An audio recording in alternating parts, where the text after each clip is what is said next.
Bonjour à tous et bienvenue sur les canapés des étudiants étrangers. C'est podcast qui vous permet de découvrir les quotidiens de chaque étudiant étranger. Vous l'avez bien remarqué comme moi que dans ces podcasts, chaque parcours est unique. Nous tenons ADCP à vous remercier pour votre contribution dans les partages, les commentaires, les j'aime que nous voyons. Vraiment, nous sommes honorés et nous remercions les Seigneurs pour chacune de vos vies. Que vous soyez parents, étudiants étrangers, merci vraiment de nous aider ensemble à pouvoir faire grandir ces podcasts. Alors, vous l'avez bien remarqué, aujourd'hui, je ne suis pas seule, je suis avec Eurésia. Bonjour Eurésia. Bonjour Subé. Tu vas bien? Ouais, je vais super bien et toi? Je vais très bien, merci. Comment tu te sens? Alors, je me sens très à l'aise. Je me sens un peu comme chez moi, quoi, genre. Ok. Donc, on est entre nous, il n'y a pas la caméra, on est entre nous. Ok, donc du coup, voilà, moi je te connais, mais les personnes qui nous regardent ne te connaissent pas. Ils aimeraient bien savoir qui tu es, voilà, tu es arrivée en France depuis quand, un peu tout quoi, voilà. Alors, je suis Eurésia, Ok. je suis étudiante étrangère en France et je suis arrivée en France en 2022, en décembre 2022, c'est ça. D'accord. Ok, décembre 2022. Déjà, décembre 2022, pourquoi? C'était parce que la formation commençait en janvier ou parce que... Alors, ça c'est une bonne question. Je suis arrivée en décembre parce que j'ai eu un premier refus. Ok. En fait, j'avais fait une demande de visa au mois de juillet qui n'a pas abouti, donc j'ai eu un refus. Du coup, j'ai dû reprendre rendez-vous à l'ambassade, ce qui m'a pris un peu de temps avant d'avoir le rendez-vous. Ok. Donc, je l'ai eu au mois de novembre pour faire une nouvelle demande. D'accord. Et j'ai eu mon visa en fin novembre et je suis venue en début décembre. Ok. Donc, en gros, tu as fait un recours. Ouais, j'ai fait recours quoi. Ouais. Okay. Ah, déjà, ça rend pas de la persévérance. Hein. Ouais. Parce qu'en général, quand quelqu'un a fait quoi, on n'a pas de visa, en général, on se dit, bah, c'est fini, mais tu as fait un recours. Et après, tu es arrivé en novembre, mais pendant ces. Enfin, l'école, il avait déjà commencé en septembre, on suppose. Oui, mais les autres ont commencé en septembre, normal quoi. Et oui. Moi d'ailleurs, pour pouvoir faire recours, il a fallu que j'écrive à l'école comme quoi j'ai eu un visa, et que j'ai eu un refus, ouais. que je vais faire recours s'ils pouvaient me permettre, genre me donner un document. Une prolongation. Voilà, et une tout, prolongation pour dire que je peux arriver après septembre et tout. C'est ce qui a été fait et quand j'ai modifié ce qu'il fallait et tout, et ça s'est bien passé finalement. Ok, ah c'est bien, c'est vraiment intéressant et gloire à Dieu. Et donc après, tu es arrivé en décembre, parce que décembre c'est déjà les vacances de Noël, donc on n'étudie pas tout le temps en fait en décembre. Et tu es arrivé, comment ça s'est passé? Alors quand je suis arrivée en décembre, les autres avaient déjà commencé les cours et moi je devais me mettre à jour, chose qui n'était pas très facile. Oui. Et déjà il fallait, quand je suis arrivée, il y a une dame de l'administration qui me dit qu'en janvier tu as un stage à faire. Pendant ce temps Non mais un stage, quelqu'un qui arrive déjà... Ouais. Pendant ce temps, il y a tellement de choses que je ne savais pas faire. Déjà les cours ils étaient en ligne, des fois j'avais des cours en ligne, c'est un truc que j'ai jamais fait moi, les cours en ligne. Les cours en ligne, c'est ma phobie, franchement. Ouais, j'avais dans ma semaine, franchement, il y avait des jours où j'avais carrément des cours en ligne.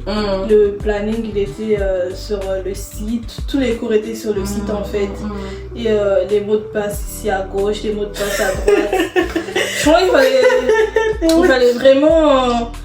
Franchement, c'est très nouveau pour moi et t'arrives en décembre, les autres, ils sont nés ici, ils ont fait tellement de choses. Oui. Et t'arrives comme ça, on te dit que t'as un stage à faire et tout. Non mais en fait déjà moi, franchement là déjà je te comprends à 100% parce que c'est un pays étranger. En fait t'as tous les nanani qu'on doit faire de l'administration, valide ceci, fais ceci, paye ça.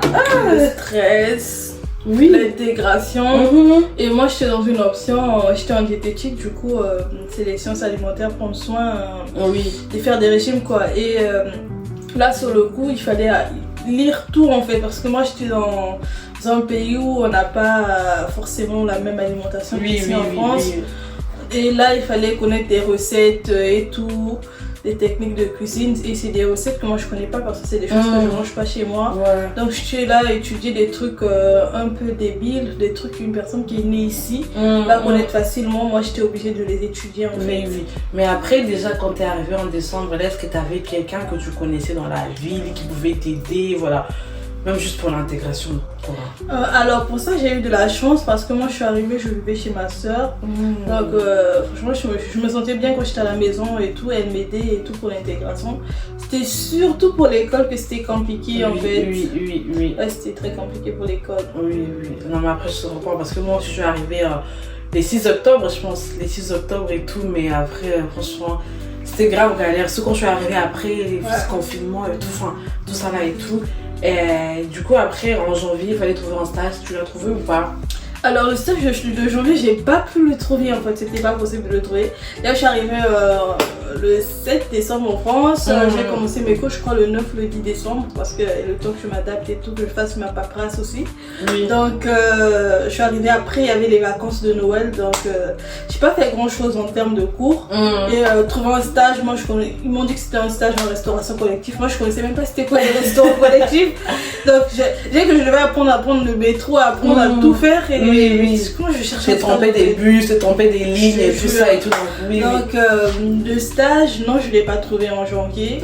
Par contre je leur ai demandé que si je pouvais faire en été et tout, ils m'ont dit oui. Du coup, le temps où j'ai pu m'adapter et tout, j'ai pu chercher au cours de l'année et j'ai rattrapé le stage en décembre en fait. Non, pas en décembre, en été. En été, d'accord, ok. Et donc après, comment ça s'est passé déjà? Parce que, bon, janvier, on t'a dit faire un stage, t'as pas trouvé, mais après, tu dois quand même continuer les cours jusqu'à... Comment t'es arrivé à faire les cours en suivant un train des personnes qui ont déjà commencé avant toi en fait? Parce qu'il y avait quand même un retard, quoi. Ouais, j'avais un gros retard. Et c'est comme je dis, c'était galère, je savais pas le choix, j'étais obligée de tu faisais les doubles quoi. Ouais, je faisais le double, il fallait réaliser ce que tu connais pas, ce que les autres n'ont pas fait. Et on fait, et que quand tu n'étais pas là, et après il fallait réviser aussi sur ce que vous êtes en train de faire. Quand tu fais un double travail, j'avoue que c'était pas du tout facile. Oui. Franchement, c'était un peu galère, mais finalement... J'ai pu me rattraper en été, du coup je me suis dit je fais de mon mieux. Et l'année a pris fin en juillet, c'est ça? En juin? En juin, Mais t'as quand même pu valider ton... Ouais, comme c'était en BTS, j'ai validé la première année, J'ai dû travailler dur en été du coup. Oui, pour te mettre à jour. Ouais, pour essayer de me rattraper tout ce que j'avais pas fait en fait. Je travaillais dur en été. Et je devais travailler dur et tout ça. Mais après, quand le cours a pris fin, qu'est-ce que tu as fait pendant ton premier été en France?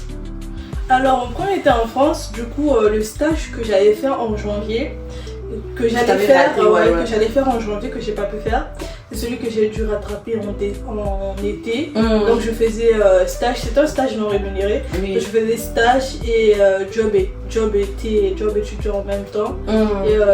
Job étudiant, du coup, attends, stage du lundi au vendredi? Oui, job étudiant aussi, en fait après le stage je pars au job étudiant. Stage non rémunéré, tu fais 7 heures par jour de stage et après tu rentres chez toi, tu vas à ton job étudiant. Donc je travaillais la nuit en fait. Ouais. C'était un fast food? Oui, c'était un fast food. Ça m'a quand même aidé, mais après j'avoue que c'était très galère. Mais moi je fasse mon stage et j'aime l'argent. C'était pas rémunéré, donc il fallait toujours que je travaille quoi. Donc j'ai travaillé. Non mais après c'est ça, c'est déjà mieux parce que trouver quand même un job étudiant c'est pas facile, c'est pas facile franchement, et surtout en restauration. Bon, pas facile, quand je dis pas facile, c'est pas facile par rapport aux villes aussi parce que c'est que nous on est à Lille, que c'est quand même particulier la ville. Mais je pense que même à ces stades, on peut déjà s'arrêter pour vraiment envoyer un grand coup de pouce, un grand coup de cœur à tous les étudiants qui travaillent actuellement dans les fast-food en fait. C'est ça l'air un job étudiant de l'été, ils sont dans les McDo, KFC, Quick, Burger King et autres et tout. Vraiment coup de chapeau, on est passé par là, le réseau est passé par là, je suis passé par là et je sais ce que ça fait. Voilà, de savoir qu'il fait 32 degrés, t'es dans une cuisine en train de faire les burgers de gens et tout. Vraiment la rapidité, nettoyer les salles, faire la lessive et tout, la plonge et tout ça. Vraiment coup de chapeau. C'est un parcours qui n'est pas facile, mais avec de la persévérance, de la motivation, franchement, on peut y arriver tous ensemble. Et donc, ton job étudiant, la rentrée de septembre, donc pour continuer ton BTS, tu l'as continué en combien les études ou tu l'as arrêté? Alors au début de l'année, je continuais avec mon job étudiant, mais j'avoue que j'avais tout le temps des devoirs à rendre. Franchement, j'avais un planning hyper chargé. C'est un peu comme en médecine. Je sais qu'en médecine c'est pire, mais là aussi c'était quand même assez chargé et tout. Donc c'était pas possible pour moi de continuer à bosser de nuit, étant donné que souvent les lendemains tu as un devoir à rendre. Tu termines à minuit, le temps de rentrer chez toi, tu arrives à, si c'est pas à minuit, tu rentres à 1h, t'as un devoir à faire et tout. C'était vraiment dur. Donc j'ai dû arrêter avec ce job là. Et je me suis lancée dans la coiffure parce que je sais coiffer. Ok, donc, ça c'est important. Alors, vous savez coiffer depuis le Congo ou c'est ici que les talents se sont manifestés? En fait, je savais coiffer au Congo, oui, mais je me débrouillais bien, je savais tresser et tout.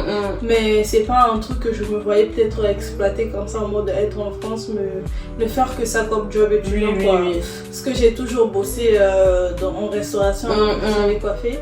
Donc c'est plus ici que j'ai commencé à vraiment exploiter ça, à commercialiser ça sur Ok. Ah mais c'est vraiment intéressant en fait. En gros déjà, pour info, il y a un compte Instagram qui est très beau. Elle coiffe grave bien, super bien. Je mettrai le compte Instagram, voilà, partout je mettrai la vidéo. Je mettrai le lien de son compte Instagram pour que vous puissiez voir vraiment en fait comment ça fait. Donc d'emblée, c'est ton job étudiant, c'est la coiffure. Oui, actuellement mon job étudiant c'est la coiffure, ouais. Non mais c'est encourageant en fait parce qu'aujourd'hui on se rend compte qu'il y a beaucoup de personnes qui ont ces talents, qui savent coiffer mais qui peut-être sont en train de les garder ou qui veulent pas les développer juste parce que bon voilà c'est quoi c'est. Mais vraiment les filles franchement vous savez coiffer, vous savez faire les ongles, les faux cils, les extensions, tout ça là. Et lancez-vous franchement, vous devenez votre propre boss au fait. Là tu gères ta vie quoi. Tu connais tes plannings. Ça va, je fais mon planning. J'avoue que chaque côté, mais c'est toujours mieux que de travailler en job étudiant fast food. C'est bien. Oui, c'est bien. En tout cas, c'est grave intéressant. Donc, et du coup, ta deuxième année, ça c'est parce que tu as toujours commencé en septembre, donc on suppose que. Franchement, c'était beaucoup mieux que la première année parce que la première année, j'ai failli craquer. C'était beaucoup mieux. Et je suis allée jusqu'au bout. Oui. J'ai fait des efforts, j'avoue que c'était difficile, c'était un parcours que j'avais jamais connu avant. J'avais jamais eu ce genre de difficulté avant dans mes études. Oui. Donc finalement j'ai quand même validé mon BTS. Sauf qu'après il fallait continuer. Et donc après tu as eu ton BTS, mais après pourquoi tu veux plus continuer? J'ai eu mon BTS. Déjà quand je cherchais les formations avant même de passer le BTS, je postulais moi je voulais continuer en industrie agroalimentaire au début, c'est ce que je voulais. Et quand je postulais les écoles, j'avais tout le temps des refus et tout. Et bon, je me suis dit c'est bizarre quand même. Et je suis allée à une conférence et tout. On m'a dit que par rapport à ma formation en fait, je pouvais pas basculer dans l'autre formation qui était assez technique. Donc soit il fallait que je retourne à zéro, soit continuer dans ce que je faisais. Et moi je me voyais pas sur le long terme dans ce que je faisais en fait. Même si je pouvais bien continuer, mais je me disais franchement si je peux bosser 1 année, 2 ans max, je ne vais pas finir ma vie dans ce domaine. Donc je me suis alors j'ai décidé de me réorienter, de faire un changement de parcours. J'ai pas trop galéré pour trouver mon école, ma nouvelle formation parce que c'est une formation qui m'intéressait beaucoup. Donc j'ai passé mon entretien et tout, ça s'est super bien passé. Mais après, quelles sont vraiment les raisons qui t'ont motivé vraiment en fait à te réorienter? Les raisons qui m'ont poussé à me réorienter, c'est que je me sentais pas bien dans la formation que je faisais déjà et m'a pas vraiment plu en fait.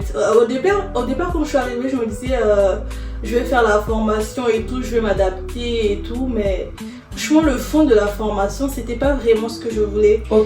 Et de sur quoi moi je me disais qu'il y avait un passage vers une autre formation qui pouvait aboutir à mon projet professionnel, mais finalement c'était pas possible en fait. Donc je me voyais pas travailler dans le long terme dans ce domaine là, donc il fallait bien que je me réoriente. En gros tu n'avais pas un avenir professionnel? Non, pas du tout. Et aussi une autre raison, si c'était peut-être un domaine ouvert et que je pouvais peut-être m'adapter entre guillemets, mais là encore c'était pire, même trouver les stages non rémunérés c'était trop galère, mais hyper galère de trouver un stage non rémunéré. Donc il fallait tout le temps, j'avais une longue liste des entreprises que j'avais contactées là. Oui. Une très longue liste, juste pour un stage de, je sais pas, c'était 2 mois ou je sais pas, 2 semaines non rémunérées. Ouais. Donc en gros, t'avais vraiment des signes quoi, que tu mettais dans un puzzle et tout, ça faisait. Ok. Après, quand tu t'es réorientée déjà, en fait, tes parents, comment ils ont géré? Qu'est-ce qu'ils ont dit? Bon, mes parents, à la base, quand je faisais la formation, dès la première année déjà, après il faut avouer aussi que j'ai fait un peu la tête dure. Dès la première année déjà, quand je suis déjà rentrée dans la formation, je dis mais ça, entre ce que je pensais là, ouais. ce que j'ai vu là, c'est que je voulais, c'est que j'ai eu. C'est pas vraiment pareil. Oui. Quand je suis dans la formation, je sens qu'il y a un petit décalage entre ce que je veux faire à l'avenir et... Mais après, comme on dit, nous quand on est dans le truc, on se dit non, mais je vais pas retourner à zéro. Oui, il y a ça, Si j'ai le BTS quand même en licence, je vais faire la réorientation. Mais bon, au lieu de m'informer, d'aller à fond sur si c'était possible de me réorienter après le BTS, j'ai fait mes propres analyses et j'ai continué. Mais entre temps, mes parents, quand je discutais avec eux, quand je leur parlais de la formation et tout, par rapport à ce que j'ai expliqué, par rapport aux missions que je fais, par rapport à tout ce que j'apprends à l'école, et eux connaissant mon projet professionnel, ils se disent par rapport à ce que tu fais, comment tu vas faire pour basculer vers ce genre de métier et tout. Je disais c'est en licence que je vais faire le changement de parcours. Oui. Et finalement, quand je leur ai juste dit qu'apparemment il n'y a pas moyen de faire un changement de parcours. C'est trop technique là où je veux basculer par rapport à ce que je fais. Donc il va falloir que je retourne à zéro pour intégrer la formation que je veux faire. Et du coup, ils m'ont dit d'accord, écoute. Ok. C'était pas très étonnant vu qu'ils voyaient déjà qu'il n'y avait pas trop de lien entre le projet professionnel et ce que je faisais. En fait, là, déjà, moi, j'ai vraiment envie de m'arrêter pour dire parce que je pense qu'on peut être nombreux en tout cas à avoir vécu cette situation. Parce que quand on est au pays et tout, on nous présente, voilà, Campus France, les universités en France et tout, des fois on est là, on choisit, je vais faire telle formation. Des fois, c'est des formations qu'on choisit aussi juste par complaisance ou juste parce que quelqu'un m'en a parlé, c'est bien, voilà. Mais lorsqu'on vient sur les terrains, on se rend compte que j'aime pas, je comprends pas et tout. Mais vraiment, en fait, soyez vous, dans le sens où posez-vous des bonnes questions. Aujourd'hui, en France, on sait tout comment les pays avancent et tout. Il y a des formations que tu peux beau faire, bien distingué, mais tu arrives à des endroits, tu es bloqué. Pourquoi? Parce que tu n'es pas français. Tu es bloqué parce que voilà, il y a telle chose qui t'empêche de pouvoir intégrer. Mais vraiment, posez-vous les bonnes questions parce que la personne qui va réviser, c'est toi. La personne qui va galérer devant les matières, c'est toi. Et vraiment, arrête-toi et pose-toi les bonnes questions. Est-ce que c'est une formation que j'aime? Est-ce que j'aime les matières? Est-ce qu'il y a un avenir professionnel? Comment je me sens en fait dans l'avenir? Est-ce que voilà, quand je finirai mes études, que je me retrouverai 2 ans sans job et tout, vraiment c'est poser des bonnes questions. Oui, il y a la volonté de Dieu, il y a Dieu qui nous conduit, mais aussi il faut vraiment être très très raisonnable. N'ayez pas honte, cher étudiant, de pouvoir vous réorienter. Tant que vous faites ce qui vous plaît, parce que Iris, elle a dit que ça ne lui plaisait pas. Donc tant que vous faites ce qui vous plaît, c'est déjà bien en fait, c'est déjà excellent et vraiment soyez dans une aventure qui vous plaît, c'est vraiment ça. Et donc après, t'as trouvé ces BTS qui te plaît. J'ai trouvé le BTS, j'ai trouvé un autre BTS du coup qui me plaît et qui m'intéresse énormément, où je me sens plus à l'aise, où je vois un peu l'avenir de loin par rapport à là où j'étais. Donc franchement ça va. Ok, donc là ça se passe vraiment bien, t'arrives à t'épanouir, t'arrives à avoir cet avenir professionnel en fait. Ok. Et donc en fait on continue dans notre échange. Tu as dit que tu étais avec ta soeur. Est-ce que ta soeur elle est restée avec toi jusqu'à aujourd'hui, ou tu as eu des moments où il fallait faire des démarches administratives seule pour un logement, quelque chose comme ça? J'ai vécu avec ma soeur juste ma première année quand je suis arrivée à Lille. Parce qu'après, elle avait trouvé une entreprise et elle devait aller dans une autre ville. Ok. Et il y a eu un truc qui s'est produit, c'est que l'entreprise a répondu un peu tard. Donc elle comptait plus changer de ville et on l'a répondu à l'improviste. Ok. Comme on avait un logement pour 2, du coup, elle a dû partir. Et moi sur le coup on avait arrêté mes recherches de logement. Donc, sur le coup elle devait partir dans l'autre ville, trouver aussi un logement pour elle, payer des cautions et tout, chercher mon logement, sachant que sur l'île c'est pas évident de trouver un logement. Oui, ça c'est vrai. Et en parlant des Crous là, les gens vont me dire t'as regardé le Crous? Ouais, j'ai regardé le Crous, mais je n'avais pas de logement. En plus c'était en début d'année. Oui, après ce qui est vrai c'est que les bons plans du Crous, vraiment ça marche plus quand c'est novembre, décembre, janvier, février, mars peut-être début pour pouvoir faire... les courses seulement en septembre, ça marche pas. Ouais, ça dépend des villes, mais ça marche pas. Ouais. Du coup, en attendant, c'était chaud. Sur le coup, il faut trouver un logement, libérer l'appart et tout. Parce que même si je pouvais rester un mois de plus dans l'appart, mais je pouvais pas. Ça allait être... Après, dans tous les cas, je pouvais pas continuer et trouver un logement. C'était hyper galère. Du coup, j'ai dû aller chez la pote de ma soeur. Et moi, sachant que je suis une personne assez solitaire, on peut dire introvertie, c'était quand même une période pas très cool pour moi. Fallait aller chez sa pote. Moi, perso, quand je vais chez quelqu'un, je surveille tout ce que je fais. Je me sens un peu mal à l'aise et tout. Donc, c'était ça un peu la période un peu dure. Trouver le logement. J'ai grave galéré en fait. Mais j'ai grave galéré pour trouver mon logement.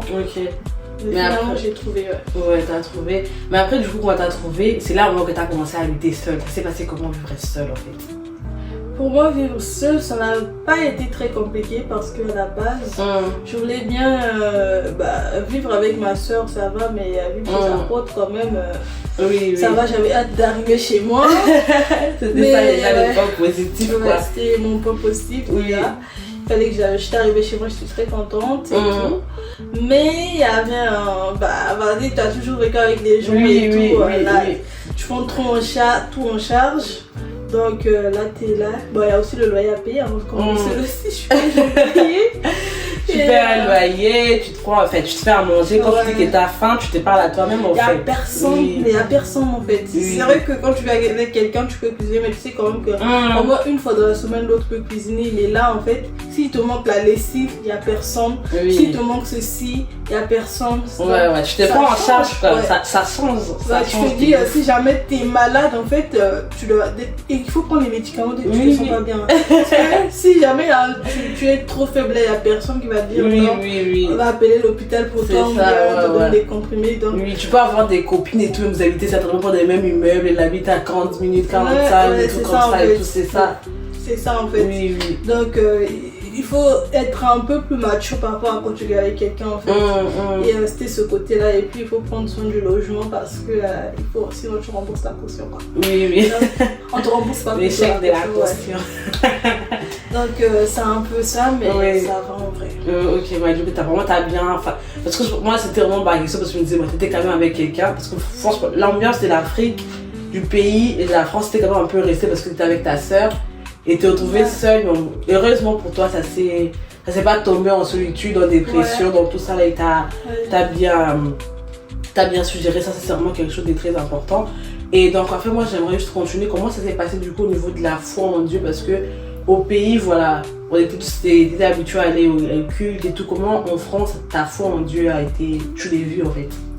Alors ma foi en Dieu en France, déjà...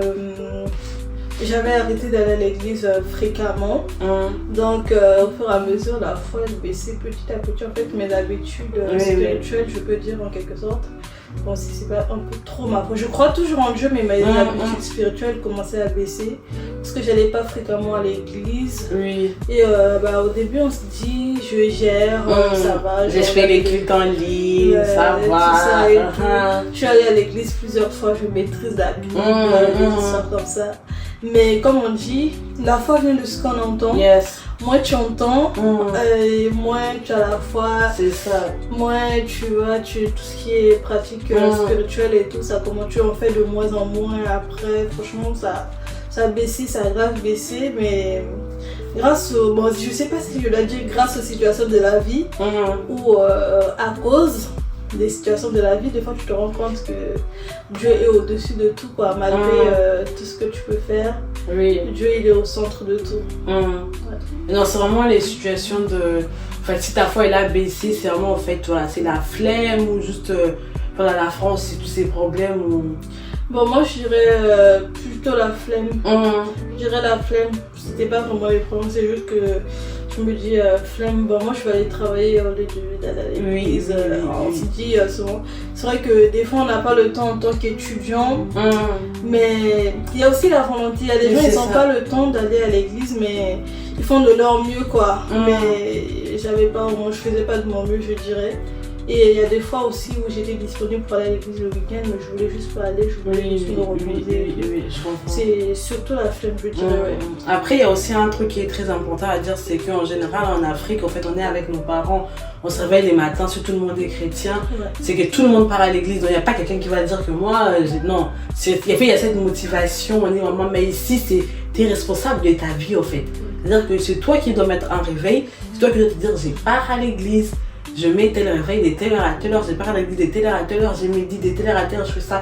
Et c'est vraiment en fait cette responsabilité qui nous embrasse comme ça d'un coup et auquel on s'y attendait peut-être pas tous en fait. C'est vraiment ça, mais aussi moi je peux dire c'est que voilà, Dieu il est toujours là en fait. C'est vrai, on peut donner des beaux excuses, ah l'écoute en ligne c'est bien, j'ai la flemme et tout, mais les flemmes plus ça s'accumule, voilà, plus on s'éloigne et plus nous-mêmes on devient vulnérables en fait, parce que comme Erise elle a dit, la foi vient de ce qu'on entend et ce qu'on entend vient de la parole de Dieu.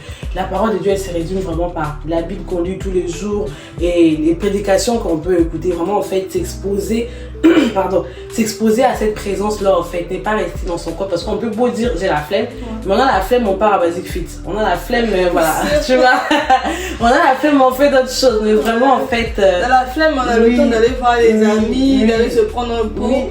Mais quand c'est pour des choses c'est boire un verre avec on est trop occupé. Oui. Et c'est se mettre aussi en danger en fait. Quand on s'éloigne de la présence de Dieu, on est dans ces pays-là, à l'étranger, il y a beaucoup de choses qui vont nous arriver. Des tentations, des choses par-ci, par-là et tout. Et vraiment, frères et sœurs, chers étudiants, étudiantes, franchement, battons-nous pour continuer à aller dans la maison de Dieu. Et donc, qu'est-ce qu'on peut encore dire? Moi, ce que j'ai déjà posé une question, quelles sont en fait parce que tu as parlé de ton ta rentrée tardive, mais quelles sont vraiment en fait les difficultés, je dirais, majeures que toi tu as vraiment en fait pu avoir? Moi j'ai eu des difficultés au niveau de l'intégration. Déjà dans ma classe, les gens n'étaient pas particulièrement, les gens c'était pas très sympa, et surtout le fait d'être arrivé en retard, tu vois, les gens ils ont créé des liens déjà et tout. Ouf, ça là c'est chaud. Il faut essayer d'entrer dans les liens qu'ils ont déjà fait là. En plus c'est pour leur poser des questions. Elle fait quoi encore elle? Ouais, j'ai eu quand même pas mal de difficultés pour m'intégrer au niveau de l'école.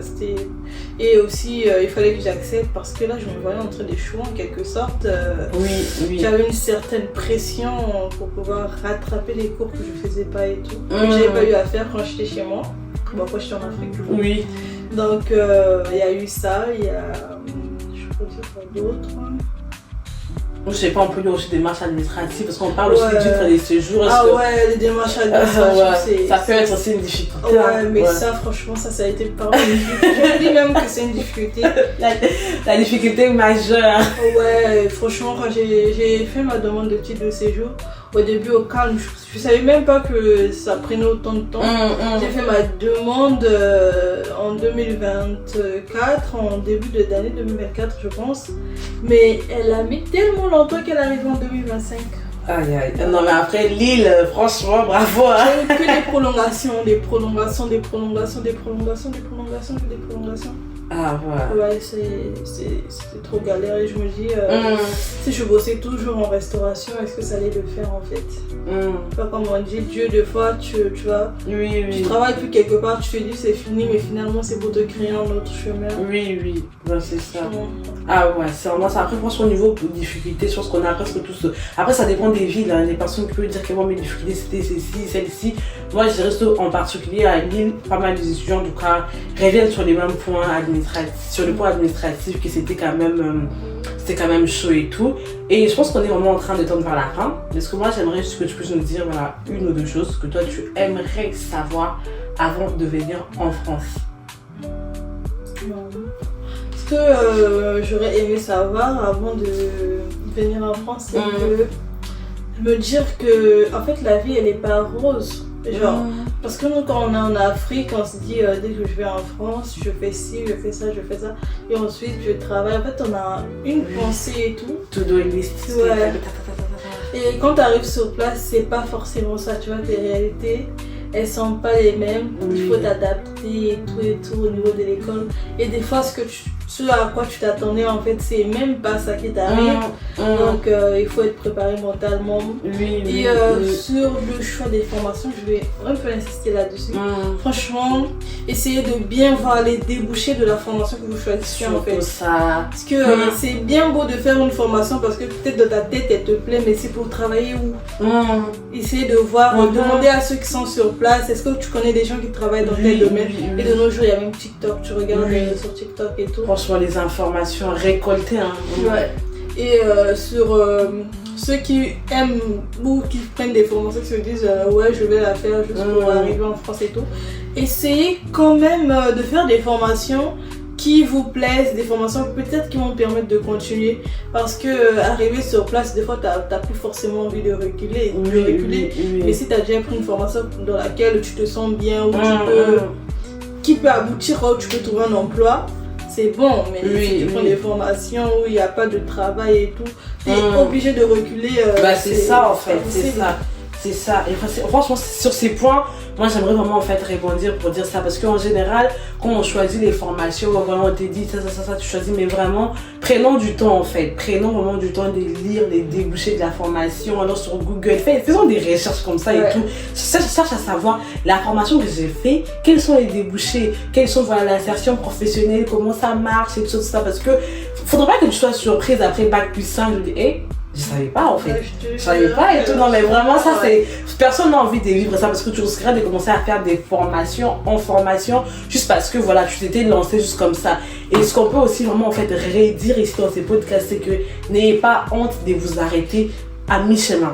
Quand vous vous rendez compte que c'est pas ce que je voulais, j'aime pas ce que je vois, je sens que j'ai pas d'avenir avec cette formation, n'ayez pas honte de vous arrêter. Tu as peut-être été admise au pays pour faire biologie en France, tu arrives ici, biologie, tu sens que ça marche pas. Non, n'ayez pas honte de t'arrêter, parce que c'est ta vie, c'est ton avenir que tu es en train de créer, et vraiment s'arrêter, réfléchir, créer et trouver une autre direction sont les meilleures décisions à prendre, plutôt que d'arriver à dire j'ai bac plus 5, mais après je fais quoi avec? Ça c'est très bien. J'ai poursuivi, on me dit ça colle pas parce que voilà, normalement. Ou même simplement te retrouver dans un métier qui te plaît pas, je te rends compte que tu dois aller au boulot tout le temps pour aller faire un truc c'est ça même. Qui t'ennuie. C'est ça, il y a une phrase en anglais des Confucius, bon je l'ai traduit directement en français, il dit choisis en fait un travail que tu aimes, parce que tu n'auras jamais à travailler de ta vie. Parce qu'en réalité, quand on aime un travail, je pense que ça devient plus un travail, c'est passionnant en fait, c'est passionnant de faire, c'est grave beau en fait, c'est grave beau. Et c'est vraiment ça en tout cas. Et après pour finir, moi est-ce que tu as un conseil à donner à un étudiant étrangère qui veut venir, qui est déjà là, quelque chose que tu as juste envie de dire? Alors ce que je peux dire aux étudiants étrangers qui viennent en France, et comme j'ai dit, la vie c'est pas tout en rose ici. Il faut savoir que ici aussi le paradis n'est pas sur la terre, qu'il y a les bons côtés mais il y a aussi les mauvais côtés, donc il faut être préparé mentalement. Et aussi, si vous pouvez, privilégier les villes où vous avez quand même, si tu connais quelqu'un là-bas quoi, qui peut t'aider dans les démarches et tout, c'est super important, parce que moi perso j'ai eu une personne qui m'a aidé quand j'étais à l'école, j'étais embarrassée, il fallait, franchement c'était galère. Moi je sais que quand je rentre chez moi je me sens bien et tout, franchement, où tu sais qu'une personne que tu pourras appeler pour lui dire vas-y telle chose on fait, comment on se croise, des histoires comme ça, c'est plutôt bien. Et chercher les associations. On va aller prendre les distributions étudiantes. Chercher les associations comme ça, ou même, je sais pas, dans chaque pays, je crois aussi il y a des regroupements des associations des étudiants, je sais pas. Enfin, je pense sur LinkedIn il y a ça aussi. Franchement, essayez de vous renseigner là-dessus quand vous allez arriver sur place. Au moins, c'est là-bas, si t'as personne dans ta ville, tu vas poser des questions et tout. Il y aura toujours une personne de bonne foi qui sera disposée à te répondre. C'est ça. Et en parlant des associations, je pense qu'il y a pas mal d'associations qu'on connaît ici en France qui aident, non pas que dans la distribution alimentaire gratuite, mais ils aident aussi. Il y a des médecins, par exemple, comme COP1 à Lille ou Linky et tout. Des fois, il y a des médecins qui viennent, des infirmiers qui viennent surtout pouvoir accompagner la santé mentale, aider dans les démarches et tout.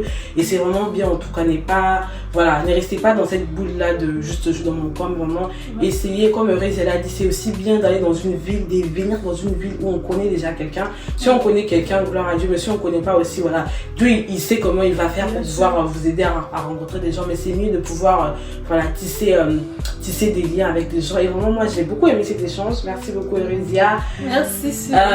J'ai vraiment retenu beaucoup de choses. Moi j'ai surtout vraiment la réorientation, moi c'est quelque chose qui m'a beaucoup marqué parce que c'est quand même faire preuve de courage, parce qu'aujourd'hui il y a tout ça aussi, il y a les moyens, parce que quand on quitte les pays en général il y a toujours quelqu'un au coin qui nous fait un calcul pour savoir elle a quitté les pays en 2020, donc normalement en 2025 elle doit finir les études, tu vois. Mais vraiment on met tout ça de côté pour savoir que c'est ton parcours à toi et tu en parles heureusement, tranquillement. Tu dis j'ai un BTS mais j'ai pas aimé, je me suis arrêtée. Et c'est vraiment quelque chose qu'il faut que l'on retienne, c'est que on l'a dit ici, on le répète encore, c'est votre parcours en fait. N'ayez pas honte. N'ayez pas honte de préjuger des gens, de ce que les gens vont dire. Ouais, elle est pas intelligente. Non, c'est vous. C'est ton parcours à toi. Tu n'aimes pas la formation, tu sens que tu n'as pas d'avenir professionnel. Et mon frère, ma soeur, pardon. Arrête-toi, prie, cherche la volonté de Dieu et cherche à faire quelque chose qui va t'aider à t'épanouir, à pouvoir, voilà. Parce que quand on vient ici, c'est aussi pour pas que les parents soient toujours derrière nous sur les plans financiers. C'est pour que demain aussi on puisse, leur apporter cette aide qui nous ont précieusement apporté. Donc c'est vraiment ça en fait, et c'est par ici qu'on finit avec cette très belle histoire. Merci à toutes les personnes qui nous aident en partageant ces podcasts, en commentant, en mettant des cœurs et tout ça. Vraiment, nous bénissons Dieu pour vos vies, nous sommes très reconnaissants. Merci à chaque étudiant, chaque étudiante qui nous encourage. Vraiment, ensemble, nous formons et nous composons ces canapés des étudiants étrangers. Et une fois de plus, merci Eurysia. Merci Sublime. Et on se dit à très bientôt pour un autre épisode. Bye bye.